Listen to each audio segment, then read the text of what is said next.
All right, guys, we have breaking news, a new update on the impending war with Venezuela. Trump tells airlines Venezuela's airspace is closed in its entirety as tensions rise. He put out a tweet this morning to all airlines, pilots, drug dealers, and human traffickers. Please consider the airspace above and surrounding Venezuela to be closed in its entirety, Trump said in a post on Truth Social.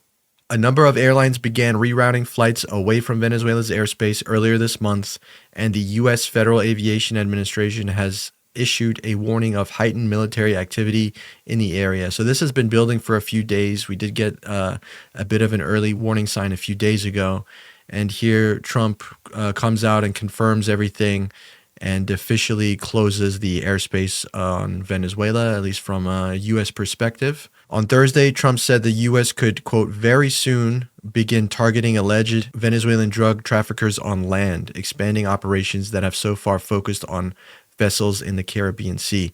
As you guys know, we have 80 plus people dead, 20 something plus boats destroyed, alleged drug trafficking boats, which they've provided no evidence for thus far. We just have to take the government at its word because for some reason they've decided going the old-fashioned route of apprehending these drug smugglers and seizing their wares and tracking their movements and trying to find the expansive networks that they're running is not good enough. They just want to blow them to smithereens and destroy all evidence and destroy any potential links to finding the broader operation, which makes absolutely no sense. And other reports I've heard about these boats is that they would have to refill multiple times with fuel to be able to reach the United States coast from Venezuela, which further puts doubts on the official story, saying that they're basically driving these tiny little boats from Venezuela to the U.S. and apparently smuggling drugs like fentanyl on the U.S. shores, where there's absolutely zero evidence that any fentanyl is coming into the U.S. from Venezuela. Absolutely no evidence of that. Zero. It is widely documented that a lot of fentanyl originates in China and comes through the Mexico and Canada border. But there's absolutely no documented evidence that any fentanyl is coming from Venezuela. And in fact, Venezuela is only known to be responsible for about 5 to 8% of the drug trade that comes into the U.S. So you're telling me that we have an impending war and we're just destroying boats off the coast over 5 to 8% of total drugs coming in? It doesn't add up. It doesn't make any sense to me.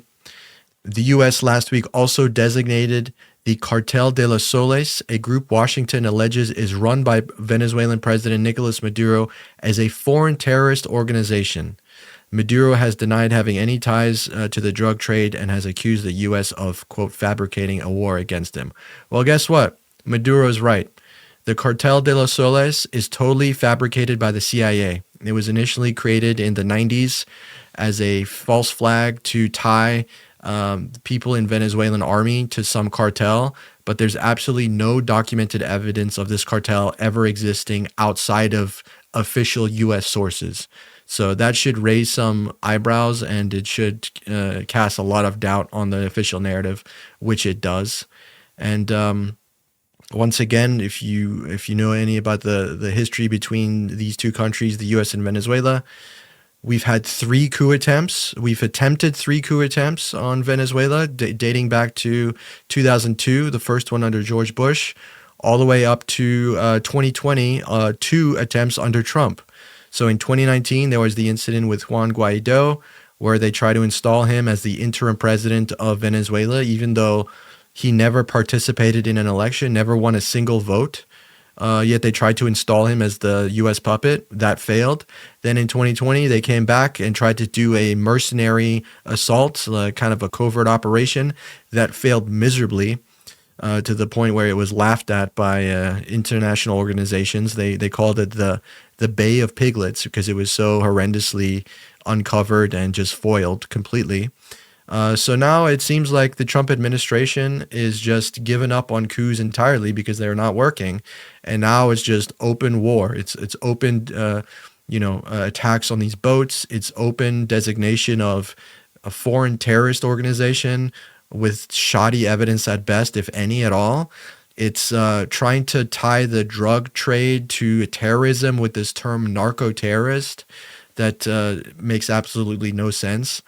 And it just seems like when you understand the geopolitical economics of what's going on here, Venezuela has the number one oil reserves on the planet out of any country, more than Saudi Arabia, more than any Middle East country. Venezuela is number one for oil. When you understand that, you start to understand that there's a lot of U.S. corporate potential investment that wants to bring U.S. corporations down there so that billionaires can make boatloads more money. And that's really what this war is about.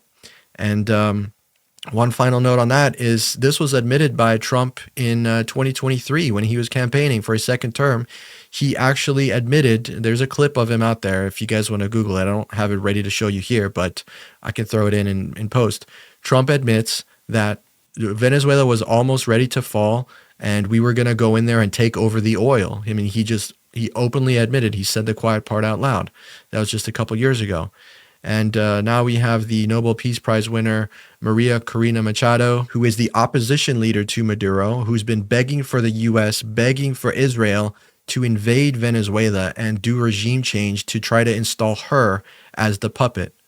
It's just quite an absurd and insane series of events that's going on over there.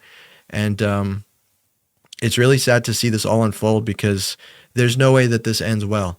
Not for the population of Venezuela, certainly when you consider the history of civil wars that have occurred in the South America. I'm thinking about Guatemala with a 36-year-long civil war, thanks to a U.S. coup and regime change. There was the famous September 11th, the original in Chile in 1973, where they installed a right-wing dictator who ended up ruling Chile for like 20, 30 years, just under brutal conditions. But the U.S. liked that. The U.S. wanted that. They installed him because he gave U.S. corporations what they wanted. He gave them access to their natural resources.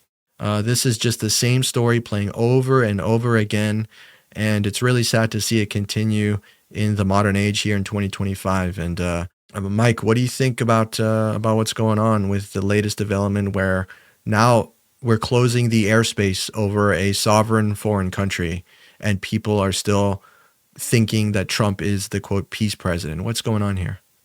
Well, there's definitely a lot to unpack as the situation escalates and unfolds. Shutting down this airspace is only the latest advancements towards war. I mean, I think technically now we're controlling their sea space and now we're controlling their airspace. And Trump said soon we're going to be going in on land too.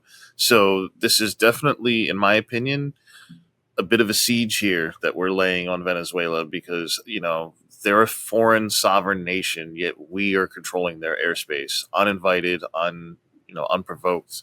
And what I found the most interesting about this statement that Trump made on Truth Social was that he calls out airlines and pilots in addition to drug traffickers and human traffickers, which I understand could be like a catch-all of like, hey, no matter what we're doing, we're doing this. But to me, it's like the reason it's specified is because they could be accidentally targeted as drug traffickers and human traffickers. Because if it's really about drug trafficking and human trafficking, why would you have to worry about like a civilian commercial airliner flying around? So it's just it makes this stuff happening out at sea even harder to believe, for me at least, because now you've made it clear that you're willing to attack airlines and pilots if they violate the airspace. So what's to say you're not attacking, fishers or freighters out at sea? And when you mentioned how the opposition leader, I can't remember her name exactly, but she won the Nobel Peace Prize, and how she's trying to get Israel and the U.S. to do regime change. I believe, if I'm not mistaken, that she also called for American oil industries to invest and get involved. Like, she's openly said, like, please come and like take our oil, like work with us. We'll have a great partnership and whatnot. So these top level industries having a stake in the oil already before the ground has even been cracked, so to speak. There's a lot of pressure there to have regime change.